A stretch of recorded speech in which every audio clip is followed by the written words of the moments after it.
welcome to our special edition series, SDGs and What You Need to Know. Together, we will be explaining and discussing the UN Sustainable Development Goals. Our mission is to educate everyday citizens about SDGs, what they are, what they mean, how the laws and policies that are and have been passed can and will affect us, not only here in Canada, but around the world. Additionally, by learning and understanding these 17 goals, we can all become one step closer in helping to affect change in this world from a grassroots perspective. My name is Kelsey from Saskatoon, along with Dave and Richard. We are Acres of Truth. Joining us is our special guest, Mark, who has been talking about the agenda for 20 years now. Welcome, gentlemen. Greetings, Kelsey. It's Dave from Winnipeg, Ag Specialist. Greetings, Kelsey. My name is Richard, and I'm a farmer from southern Saskatchewan. Hi, Kelsey, Dave, and Richard. It's Mark here from Saskatoon, Director and founder of the Forum for Canadian Sovereignty. Welcome, gentlemen, and I'm Kelsey. I'm a small business owner in Saskatoon, Saskatchewan, Canada. The format of this series is for us to read the SDG, discuss the targets, and break it down for everyday people to understand. Let's get started with Sustainable Development Goal number 9, Industries, Innovation, and Infrastructure. Goal 9 seeks to build resilient infrastructure, promote sustainable industrialization, and foster innovation. Economies with a diversified industrial sector and strong infrastructure sustained less damage and are experiencing faster recovery. In 2021, global manufacturing rebounded from the pandemic, although the recovery remains incomplete and uneven. Higher technology industries performed better and recovered faster, providing a strong example of how important technological innovation is to achieving Goal 9. I'd like to turn the mic over to Mark at this time to begin our discussion. Yeah, so here we go again with a little bit more hyper-centralization of everything. And you can actually see it creeping in into the corporate world, again through ESGs, environment, social governance, where you're getting these multinationals agreeing to live up to this agenda and to help meet these targets because they've been promised the world, and they'll do just fine. Of course, all of the regulation that comes in behind this agenda in every nation state, especially the Western world and the first world, is incredibly destructive to the economy, incredibly destructive to prosperity. Obviously, overregulation is nobody's friend, especially if you are a proponent of the free market. So again, it's cookie cutter policies being created by a unelected, unaccountable foreign entity. And I've ran into it just within my business, and it's a tree service. So if I want to do work for, a corporation that's maybe bringing down one of the bridges in Saskatoon, I have to sign there as a subcontractor. I have to sign an agreement with that corporation if I'm going to subcontract for them and take some trees down for them. I have to do it in a sustainable way. I have to do it sustainably. So that may mean that because my chainsaws all still run on gasoline, that I'm excluded from getting that contract because my chainsaws aren't electric. And so all of this is meant to, bribe and coerce small business and medium-sized business to fall in line, or you just don't get the sweet deals. And my business model, I basically, I'm now servicing the lowest common denominator. I don't do jobs for the city. I don't do jobs for the province. I don't do jobs for the federal government. I do jobs for people because I don't want to be subjected. I don't want to subject my business to having to comply with these very onerous rules and conditions. And this is all coming from, again, Sustainable Development Agenda number 9. Where they want to control literally everything, and that includes the corporate world, includes builders and companies that contract. So, that's a good place to start this discussion, I think. Yeah, I definitely think so. And one of the things that speaks to me is resilience and how it's going to be measured and how it's different from reliability. What is appropriate? And, who decides what the definition of this is, how we acquire those targets, how we achieve those targets. There's a lot of language being used here by people that may think it's a good idea and it looks great on a Word document or a computer model. Yep. Or a computer model in this case, exactly. And we look at computer models all the time. But how are these metrics going to come from a computer model into a concept? Because we all contend with Mother Nature, whether we like it or not. Mother Nature is the biggest disruptor of anything. And you being in the tree service there, Mark, we'll see this. Anytime you got a big windstorm or an ice storm or something like that, you're going out there with your chopper and trimming trees and reusing them for compost or whatever, chipping them, do what you need. And so, again, when we look at the resilience and what their model is, they want to promote inclusive and sustainable. Now, inclusive to me means that everybody gets the same deal. And this presents a bit of an issue because when we look at ethically sourced, all these kinds of things, people that are on the bottom end of the spectrum do not care what it takes to heat their home or how they feed their family, because they don't have the decisions or the luxuries to say, well, I'm going to wait for a sustainable product to come when your kids are hungry come 4 o'clock, 5 o'clock after school.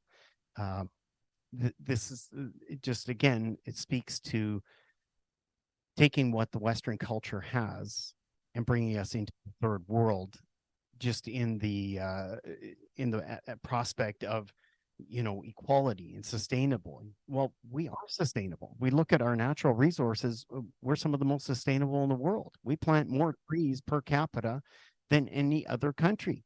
And so, and we already have more trees than any other country. And we have more trees than we did in the 1900s. We have been very good at regrowing and, capturing. Well, it's good for carbon capture as well. We can lock a lot of carbon in there, which we don't seem to get any credit for, which is bothersome. But the other thing that this whole inclusive and infrastructure promotion seeks to do is to create a rural proportion that is within 2 kilometers of an all-season road. And it's like, how much infrastructure are we going to be spending on rural provinces in like Manitoba or Saskatchewan or Alberta? We have vast swaths in between us and let's say the Port of Churchill or Thompson. And now you're going to create 2 kilometer all-season roads. Like, are you kidding? Where's all the money coming from to do this? And again, what purpose does it serve other than to say, well, we can't have a road there. That means you're going to have to move to the city. And, we're going to dive into that a little bit into the sustainable.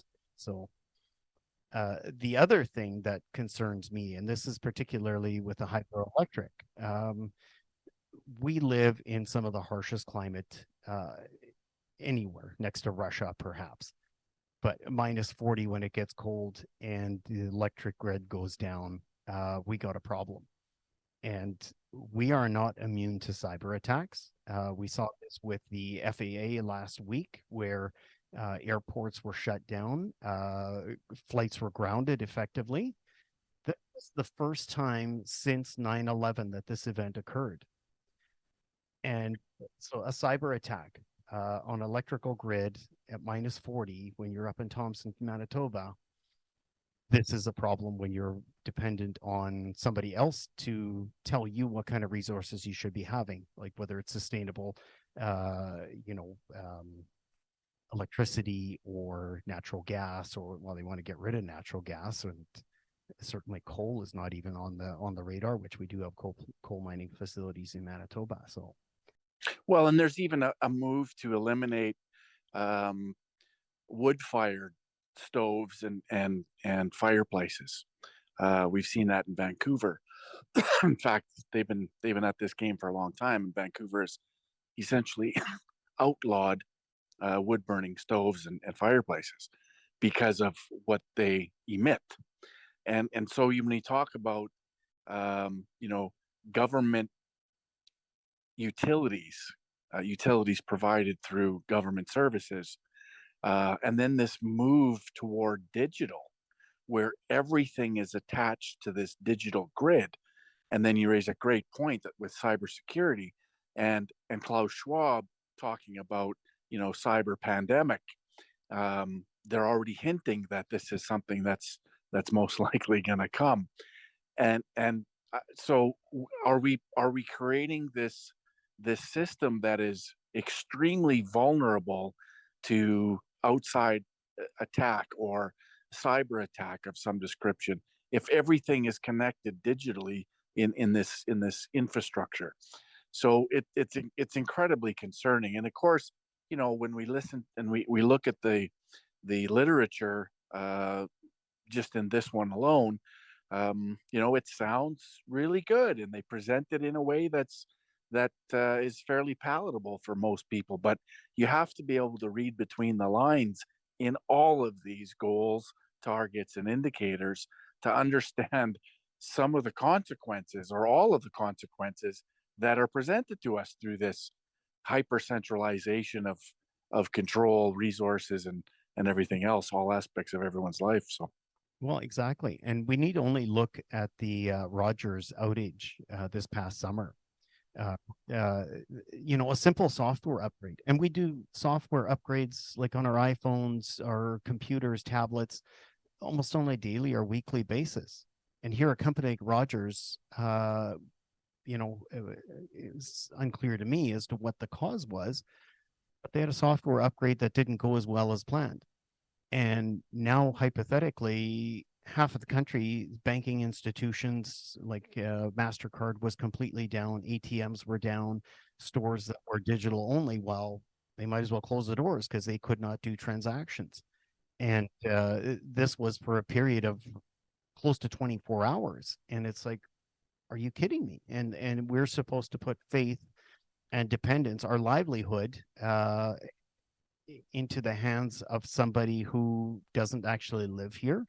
And, God forbid this happens at minus 30, where everything goes down, your smart meters, your house thermostats, whatever else you got going, suddenly isn't connected to the web and suddenly now isn't working. Lots of concerns with that. Yeah, 100%. This Internet of Things, where everything is connected to the web, puts us all in a very vulnerable position. Yeah, totally. And we're left reeling with whatever outcomes fall from it. We certainly reap some of the benefits, but everything else, I'd rather not have all the benefits and certainly mitigate any shortfalls. Yep, 100%. Yeah. And I look at target number 9.4, and I know we're jumping over Richard here. Hopefully he can jump in after this, but by 2030, upgrade and retrofit industries to make them sustainable. Again, what is the metric? And what is this sustainable? Like, as far as I'm concerned, a lot of our industries are world leaders in sustainability, and how are you going to retrofit them? You mentioned the wood stove, and it's like, well, I don't see any businesses using wood stoves. They've all gone to natural gas or electric, geothermal, whatever means they have. And some of our farms are already solar and so on. And it's like, well, and now you see an attack from the Biden government on natural gas. They're gonna outlaw the use of natural gas in homes, and New York State has jumped right on and said, "Yeah, we're doing it." Yeah, in California with the home stove, it's like, are you kidding me? Your stove that's going to cook your dinner. Now you're attacking that. What are you going to go get a hot plate, or are you going to go to coal and light up a barbecue in the backyard? Like, They want everything electric connected to the grid so they can control it. I see it a bit as an attack actually on capitalism, right? So their corporate partners, which are global companies, they want to actually eliminate small business and industries that are local. They don't want local factories that provide for your province or country. The globalists will take care of that for us. So and that's what they are. They're corporate partners with the United Nations to wipe out their competition so they can prosperous more profits for them. That's the way I see it, and it's really that simple. Is that's what it is. They're getting rid of their competition because they can provide better, and the innovation that is in small. I mean, we call them small, but compared to globalists, but take a look at Manitoba. It's got a lot of industry, right? We got Versatile Tractor there, MacDon headers. It's like, are they actually part of the globalist agenda? No, probably not. But their innovation will be tied into that for sure. They'll be taken over and wiped out for Go Industries in Saskatchewan, Morris Industries in Saskatchewan, so on and so forth. It's like those companies will fall under, these bigger corporations will take them over. That's really what it's about. And then they will control everything. They want to get rid of localized companies. And that's the deal. That's the deal that's been made, and that's why all of these partnerships and with these global entities, the NGOs, that's what it's all about. It's all about they all of these corporations are agreeing to all of this because they've all been promised the world. They've all been given these guarantees that don't worry, you're going to be just fine because you're going to own everything, you're going to run everything, you're going to provide all the services because we're going to run the little man and the small business and medium-sized business out through regulation, through governance, and all of these things. so I have a question for you gentlemen here, with regard to Versatile Tractors and Farm King. Are they not owned by Russia or Russian entities? Because Johnny Buhler sold a large part of his company and his holdings. So how does that fit into the mix? Because Russia clearly isn't part of this agenda, but yet they're producing products from within our country. They're literally, I'm in Winnipeg here, and they're not 10 minutes away from where their tractors are being made. So it's an interesting question. I don't have an answer for it, but it's certainly worth exploring some of those options. Now, are they? I think you'll see over time that countries that have these corporations that aren't playing along and aren't buying into the matrix, soon you'll probably see those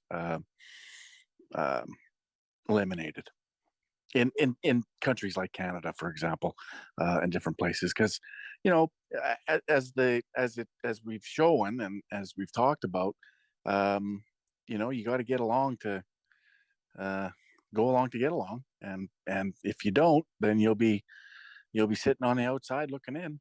But it's interesting. It's that we mentioned and we talk about Russia and how that bleeds into this. There's a big movement in the world called BRICS: Brazil, Russia, India, China, South Africa, Argentina, Saudi Arabia, among a number of others, that have decided they don't want to play along, and they don't want to play in this globalist game.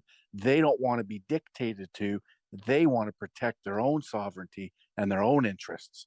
And so it's interesting to watch how this is going to play out, because a lot of the countries that are pulling out of this were all in favor of it at first, because they all stood to benefit the most, whereas our government signed on to this without any benefit, with actually a huge reduction in prosperity and industry and all of these things. So it's going to be very interesting to watch how this plays out. Well, you're exactly on point, because Target 9A says infrastructure and development going through countries through financial, technological, and technical support. So the least developed, who is going to be subsidizing them to get them on board? And I see that as Canada. Again, we're a global leader. We have efficiencies and we have natural resources. We have money, and all of our money is going to get funneled to these countries. Sure. And that's redistribution of wealth, and that's one of the pillars of this whole agenda. Mark, I just wanted to touch on something that you brought up earlier in reference to Dave talking about the cyber attacks, and you mentioning Klaus Schwab hinting at there being something to come. Now, we've seen this before from this fellow, and this World Economic Forum, which represents the rise of new totalitarianism, but on a global scale. For the sake of our listeners, and for the sake of the listeners sharing this type of information that we're trying to help people understand, it doesn't escape me that there might be people that have never heard this man's name. For whatever reason, there are a lot of people out there in the world that they've got their heads down, they're doing their thing, they're raising their families, they're going to the rinks, they're going to the pitch, and if you mention the name Klaus Schwab to them, they literally have no idea what you're talking about. So for the sake of this series that we're doing, our goal is to help educate everyone on this, for the people that don't understand what's going on, what these sustainable development goals are all about, and who is Klaus Schwab. So and right now, as we speak and as we're recording this, there is the World Economic Forum is meeting in Davos, Switzerland, and the World Economic Forum has put 5,000 military in place to protect this meeting. And we've got somebody who we've never voted for telling us that, these potential crises are going to happen. And we've seen this in the past. So I just want you to maybe touch on that for our audience. Yeah, so, Klaus Schwab, and again, people need to understand from a bigger picture that the World Economic Forum that Klaus Schwab founded and is director of or CEO of is an organization that was created to support the Sustainable Development Agenda. And so people need to understand that the pinnacle of globalism isn't the World Economic Forum, Klaus Schwab. The pinnacle of globalism is the Sustainable Development Agenda, Agenda 2030. And so the creators of the agenda who first conceptualized this agenda was the Club of Rome, sponsored by, the big bankers, Rockefeller, Rothschilds, Warburgs, Ships. They all sponsored the creation of that entity, which first conceptualized the Sustainable Development Agenda through a book written by a guy by the name of Dennis Meadows. Dennis Meadows co-authored a book called Limits to Growth, and that's really the foundational piece for the Sustainable Development Agenda. And that was in 1968 when they created the Club of Rome. And in 1971, the same group of people that sponsored the Club of Rome and its creation and the conceptualization of the agenda are the same people that created and tapped Klaus Schwab on the shoulder to found and create the World Economic Forum as a support mechanism to the agenda that they already had in mind. And so who better to incorporate into this as a support mechanism than Klaus Schwab, whose family and his father, worked for the fascists and the Nazis through Nazi Germany, and understands big corporations working with government to achieve the goals that the government sets out. So it really was a match made in heaven, and Klaus Schwab has been a very good soldier for the group of bankers that first created this whole thing. Thank you for joining our Acres of Truth podcast. Dave, Richard, and I invite you to join in the conversation with us over on Twitter. Our handle there is @Acres of Truth. Stay tuned as more episodes are dropping weekly. And they also created a narrative, right? They were the whole design of them was to get into universities and to indoctrinate the young people, and they formed the global shapers. And for our people that are listening, just search that up. Global shapers. They're almost in every city across Canada, and they're young people that actually believe that this globalism agenda is as it's written, which sounds pretty good, but it isn't. And that's how they've changed the future, is by indoctrinating the younger generations to believe that this is the best thing to do for humanity in all countries, and blah blah blah blah blah down the road. That's was the goal, and I think they succeeded it. And so I think, looking at the political structure and the globally that's going on, I think they're going to throw the WEF basically under the bus, by looking what Pierre Poilievre said about it. That he's not going to support it. They've done their job and they've done their time, and so they're going to throw basically us a bone, thinking that we won something. But Mark's exactly right. The pinnacle is the United Nations and these SDGs. That is the problem. Yeah, and very few people are talking about it, and that's why we're happy to be here and create a voice where there seems to be nothing. Well, it's almost as though, Republicans are speaking the same way our conservatives are, and the Republicans south of the border are just as complicit in this agenda as the Democrats. Our conservatives in Canada are just as complicit as the Liberals are. And we see that throughout Western civilization. We see it in the UK, we see it in Australia, we see it in New Zealand, and throughout Europe, where these pseudo-conservative governments, or CNOs, or whatever you want to call them, rhinos, they're all complicit. They're all part and parcel. They've all agreed to this. They've all signed us on to this agenda. And so people really need to understand, when the conservatives in Canada denounce the World Economic Forum, it doesn't amount to a hill of beans, because ultimately the pinnacle to this globalism is the globalist agenda 2030, the SDGs, and that's the root of all evil. And so, if you take the World Economic Forum out of the equation, we're still left with this agenda that everybody's committed to. So we have to be careful with that, and people have to understand that this narrative that they're building around denouncing the World Economic Forum is just that. It's a meaningless narrative. So doesn't it seem that people should be questioning, we just heard you guys speak about, Russia clearly isn't a part of the agenda, or Agenda 2030. And it would seem that all of those who are committed to Agenda 2030 are in support of what we are seeing as a conflict in this world. I'm being careful here because, as we know, this is a point of contention with a lot of people. That is what we are seeing going on in Ukraine, or what they want us to see, or the distraction that is involved in that. And the fact that Russia is somebody who isn't taking part of this agenda, it sure seems awfully coincidental to me. Yeah, and it should seem awfully coincidental. It's all by design. The whole Ukraine situation has been manufactured and orchestrated. If you look at the Maidan protests back in 2013-14, where they deposed a democratically elected president and replaced him with Zelensky, the puppet for the World Economic Forum and the UN,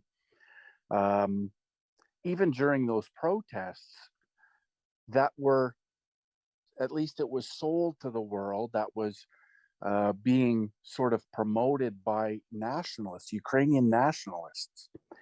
But meanwhile, during these protests, we're seeing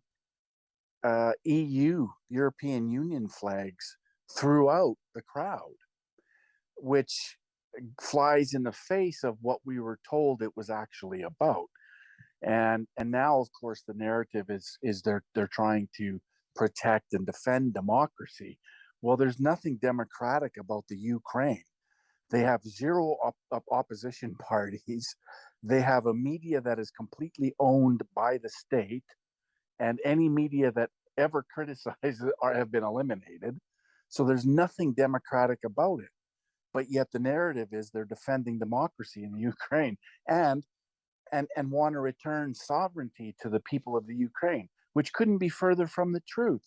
They're actually all being used to achieve this greater goal. And Ukraine plays a very integral part into European politics between Europe and Russia, and geographically and demographically, it's a very important country in the mix, and that's why Ukraine was chosen as this place to move from nationalism and the destruction of the idea of the nation state to this, behemoth that they like to call the European Union.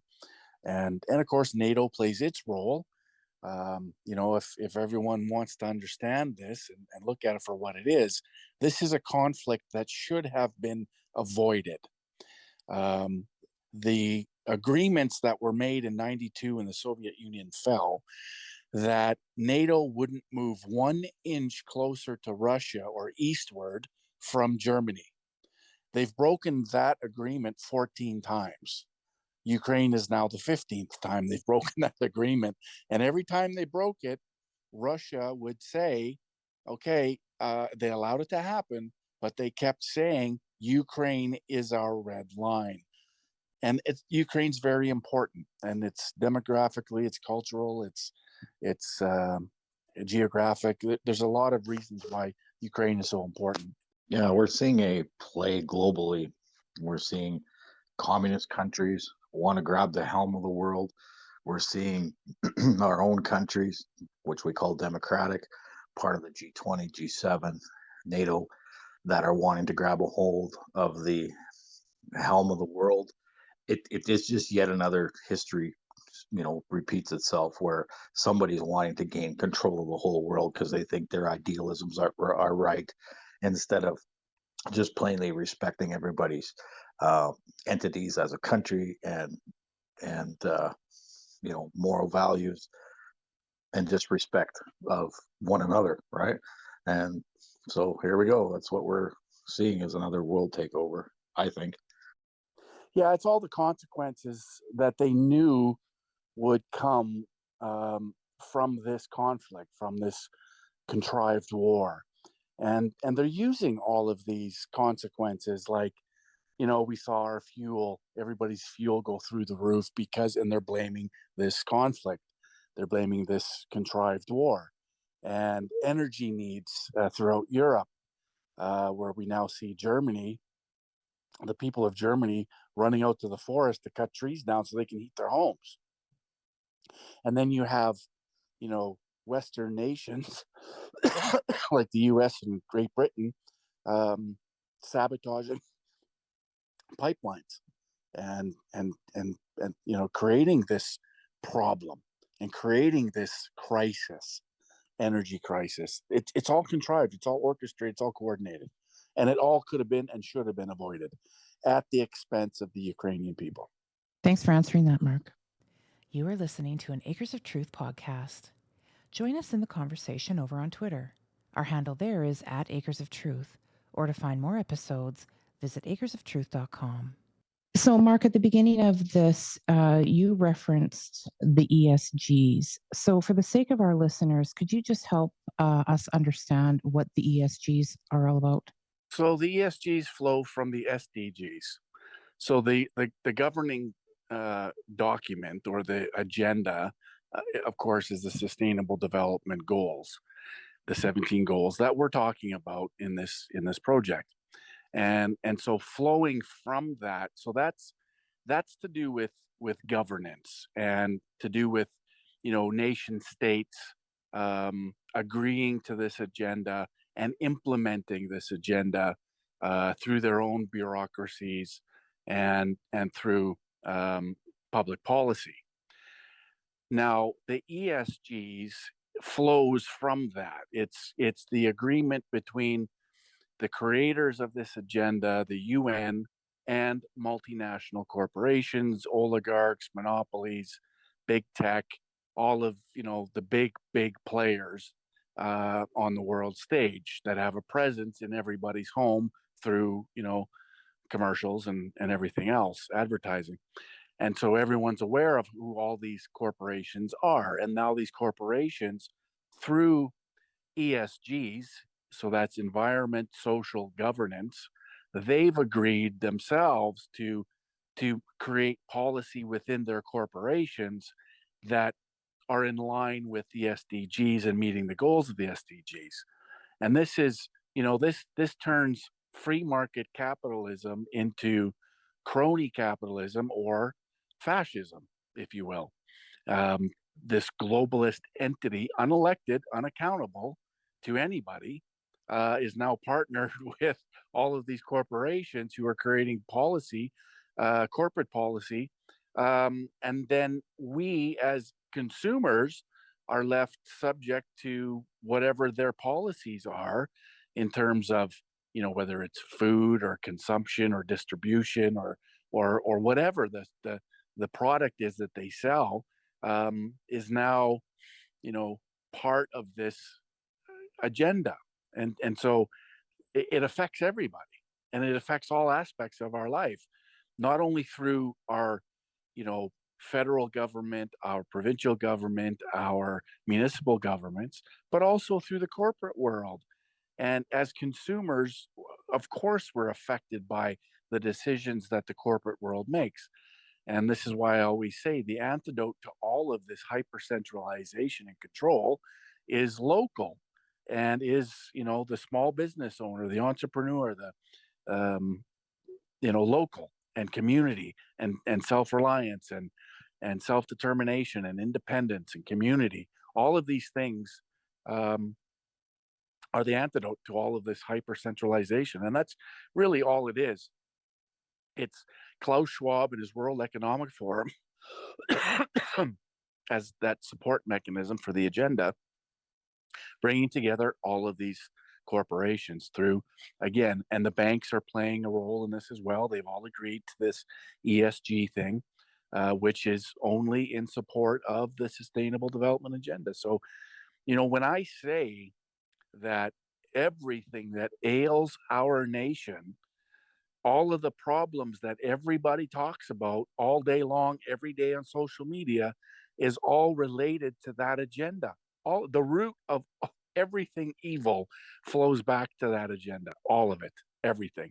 So when Pierre Poilievre, the leader of the Conservative Party in Canada, says he doesn't know anything about this agenda, he's lying, for one. But if he actually genuinely didn't know, he has no business leading any political party, never mind being a politician. Well, you touched on the banks, and the banks are all teetotaling to the IMF, the International Monetary Fund, and which is totally controlled by the United Nations. So they have their tentacles around every aspect of life.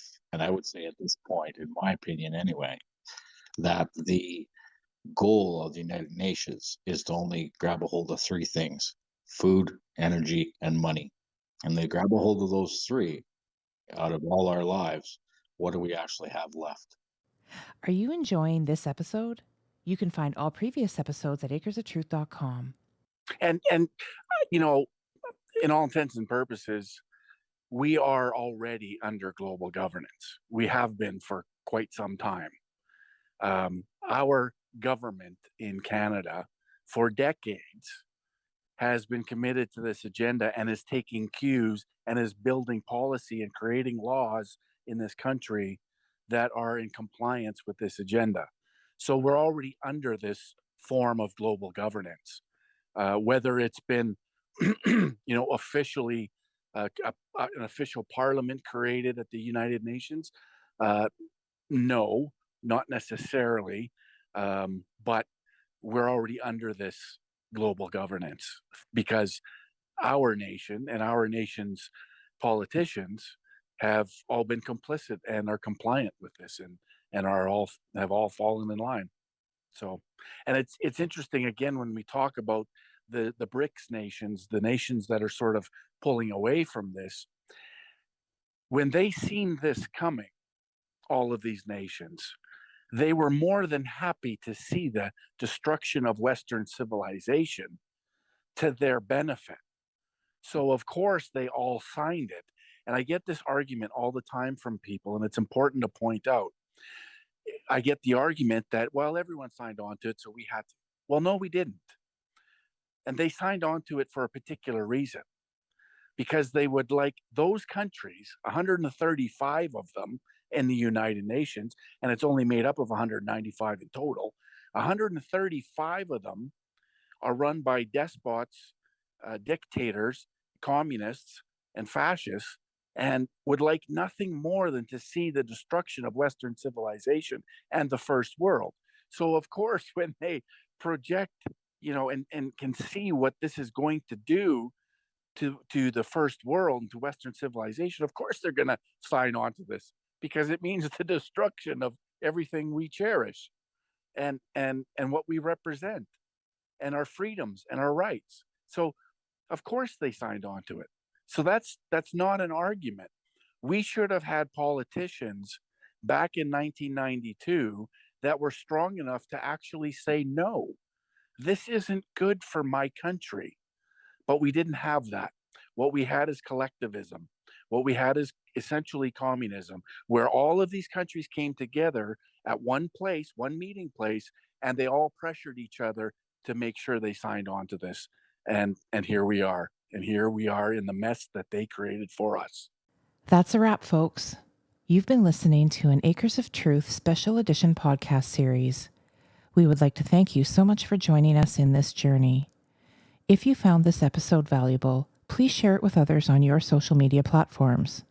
Be sure to check out our website, acresoftruth.com, for more information on other podcasts and where you can find them. Additionally, feel free to send your questions or comments to info@acresoftruth.com. Thanks again for listening.